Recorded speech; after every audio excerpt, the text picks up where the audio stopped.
Jesus continues the Sermon on the Mount, illustrating the righteous requirement of the law, while the Pharisees think they're already righteous enough.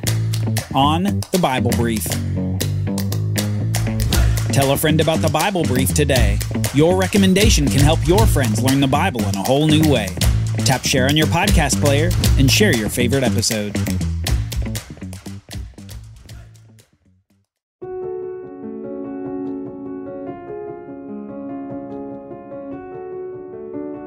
The crowd is enthralled at the words of Jesus.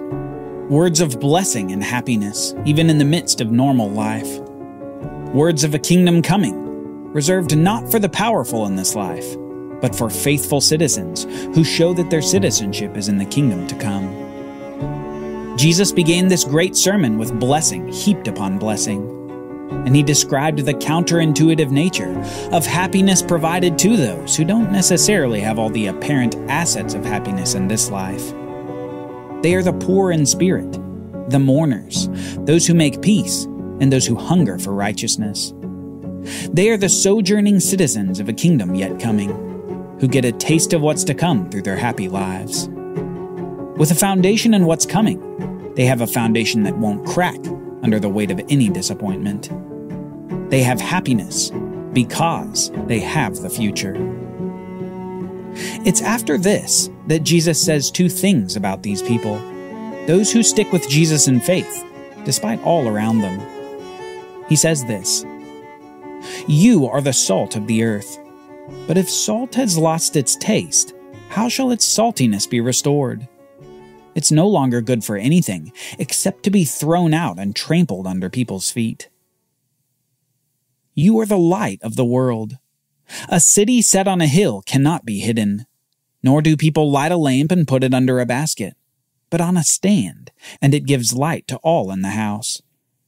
In the same way, let your light shine before others, so that they may see your good works and give glory to your Father who is in heaven."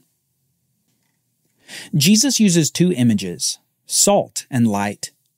First, he says that the people of the kingdom are the salt of the earth. They are tasty preservatives forestalling decay around them. And yet this salt image comes with a warning. Kingdom citizens are shown by their saltiness, and if there's no saltiness, there may not be citizenship. Useless, tasteless salt isn't fulfilling its purpose. Then Jesus shifts to light. He says, "You are the light of the world." This is quite a statement, considering that elsewhere Jesus is described as the light that has come into the world. And he even says, "As long as I am in the world, I am the light of the world." Jesus says to these people that they will illuminate the world, just as he is illuminating the world with his ministry. But in this context, the illumination is not necessarily the words we say, but the works that we do. Works that glorify our Father in heaven. Just as people marveled and glorified God the Father at the works of Jesus, so through the works of his followers, people will glorify God the Father. Paired together, believers, these citizens of the kingdom, are to be set apart in this world. In a world of tastelessness and decay, we are salt. In a world of darkness and self-glorification, we are light. The good works we do are to point others to God, so that more salt and more light are produced. These happy, blessed, yet persecuted people of the kingdom are to, as much as they can, make a salty, tasty, preserved world full of the light of good works to the glory of God. We're not to hide or become useless. We're to be light, just as Jesus is the ultimate light in the darkness. Now, after Jesus has described these people of the kingdom, a major shift occurs in the sermon, where he begins addressing the law of Moses and clarifying some misunderstandings of the day. Misunderstandings largely perpetrated by the religious elites, surely some of which were among this vast crowd that had assembled themselves in Galilee. Though Jesus attracted many of the general populace around himself, he'd also begun to attract the attention of these religious leaders. Just as these leaders had gone to the Jordan to listen to John, so they came to Jesus to listen as well. Many of this religious class were called Pharisees, members of a Jewish sect that held the most power around this time period. They were a group of religious Jews who had made it their mission to follow the law of Moses. Well, the law of Moses as they conceived of it. Over the last few hundred years, there was a development within the religious elite to attempt to analyze and separate the laws within the first 5 books of the Bible. Rather than see them as a unified body, they instead began to separate them, rate their relative importance, and even add unwritten stipulations to them. Traditions developed and new interpretations of the law began to take precedence over the law itself. All this resulted in something foreign to the Hebrew Bible. It was a law that could be completely followed externally, with no corresponding change in the heart. A law in which false love for God could be measured by obedience to this new facade of a law, and where obedience could obligate God to provide blessing on the faithful. It was a twisted perversion of the law that God had given through Moses, and while a false facade, it was dominant in the day of Jesus, dominant among those so-called righteous Pharisees who'd come to listen. Would Jesus give them the pious respect they so deserved for their obedience to this law? Or would he be like John the Baptist, who had called them a brood of vipers? Well, first, Jesus dispels a rumor that had begun to swirl in these elite religious circles. Some were saying that Jesus was telling people to ignore the law of Moses, or that the law was being done away with. But Jesus strongly rejects this notion as he continues his sermon. He says, "Do not think that I have come to abolish the law or the prophets. I have not come to abolish them, but to fulfill them. For truly I say to you, until heaven and earth pass away, not an iota, not a dot will pass from the law until all is accomplished. Therefore, whoever relaxes one of the least of these commandments and teaches others to do the same will be called least in the kingdom of heaven. But whoever does them and teaches them will be called great in the kingdom of heaven. For I tell you, unless your righteousness exceeds that of the scribes and Pharisees, you will never enter the kingdom of heaven." Jesus rebukes the notion that he's trying to abolish the law of Moses or anything of the sort. In fact, he references the whole Hebrew Bible, saying that none of it is to be abolished. Instead, he says, "I've come to fulfill them." Now, this is a monumental statement that we need to understand. Jesus says that he's come to fulfill the Hebrew Bible, those predictions, those laws, the great hope of the nation for national blessing. Jesus says, "I've come to fulfill it." Further, Jesus rejects abolishing the law of Moses, saying that until the world order, heaven and earth passes away, not a single thing will pass away from the law. Not a letter, not the stroke of a pen. Nothing will pass from the law until all is accomplished. Then to further address any other false notions, Jesus says that judgment is reserved for those who relax any portion of the law. They will be least in the kingdom of heaven, and without righteousness exceeding the scribes and the Pharisees, they will even fail to enter the kingdom of heaven. You can imagine the reaction from those Pharisees standing nearby. He'd not only solidly stood against the rumors against him, but he'd rebuked the practices of the Pharisees in rating and prioritizing the law. Then to cap it all off, he said that they weren't even righteous enough to enter the kingdom of God. He'd completely decimated their proud righteousness. But also think about the crowd. They'd been rocked too. Many of them thought that the Pharisees were the pinnacle of righteousness, that they were the rule followers who should lead the nation into further righteousness. With Jesus saying that you couldn't enter the kingdom without more righteousness than the Pharisees, what hope did any of these normal people have? Jesus continues his sermon, and he begins correction after correction of how to truly understand the law of Moses, with a formula that he repeats over and over again. It's like this. You have heard that it was said to those of old, "You shall not murder, and whoever murders will be liable to judgment." But I say to you that everyone who is angry with his brother will be liable to judgment.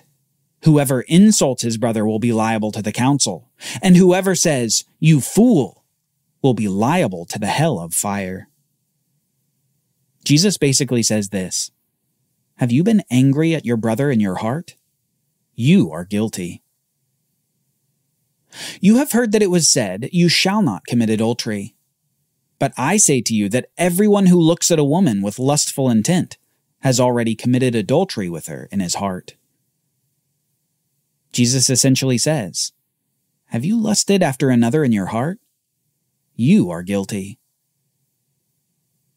It was also said, "Whoever divorces his wife, let him give her a certificate of divorce." But I say to you that everyone who divorces his wife, except on the ground of sexual immorality, makes her commit adultery, and whoever marries a divorced woman commits adultery. Jesus says to the many divorcees of the day, you're all committing adultery with such a loose application of divorce. You are guilty. You have heard that it was said, "An eye for an eye and a tooth for a tooth." But I say to you, do not resist the one who is evil, but if anyone slaps you on the right cheek, turn to him the other also. Jesus says to those who won't forgive from their hearts and demand vengeance at their own hands, you are guilty. You have heard that it was said, "You shall love your neighbor and hate your enemy." But I say to you, love your enemies and pray for those who persecute you, so that you may be sons of your Father who is in heaven. Jesus essentially says, if you hate your enemy, you may not be a son of God or a citizen of the kingdom. You are guilty. And then after all these clarifications and more, Jesus ends these statements with a summary of the Hebrew Bible, a summary that's come to be called the Golden Rule. He says, "So whatever you wish that others would do to you, do also to them, for this is the law and the prophets." It's easy to imagine a breathless and silent crowd. Jesus had spent the last several minutes illustrating what kind of righteousness was needed to enter the kingdom of heaven, to be able to experience that blessing that he began his sermon with.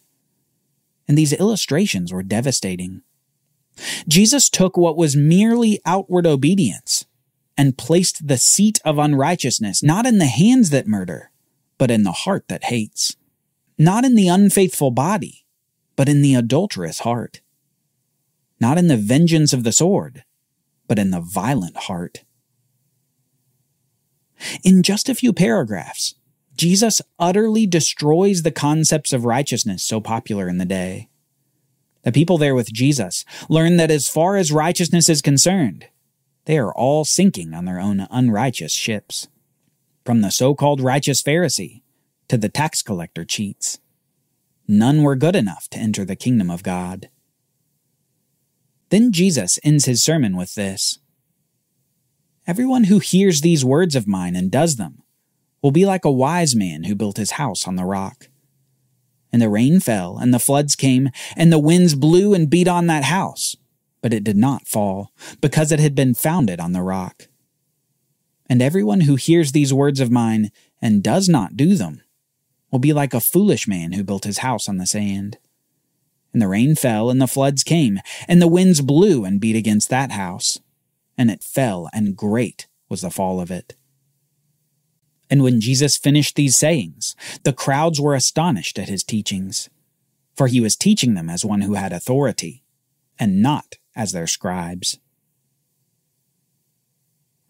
King Jesus had delivered his kingdom manifesto, a sermon of blessing, of righteousness, and of an insurpassable moral standard. He illustrated a standard not of external behavior, but of the heart itself, a standard upon which all the law and the prophets could be summarized.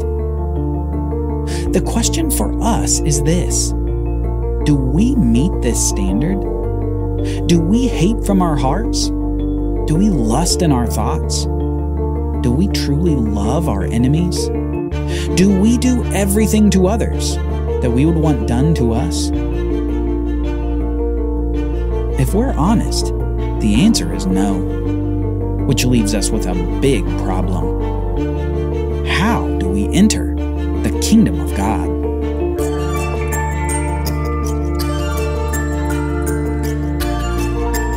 Join us next time as one of those Pharisees speaks with Jesus about this most critical question. How do we enter the kingdom of God? And Jesus gives a surprising answer.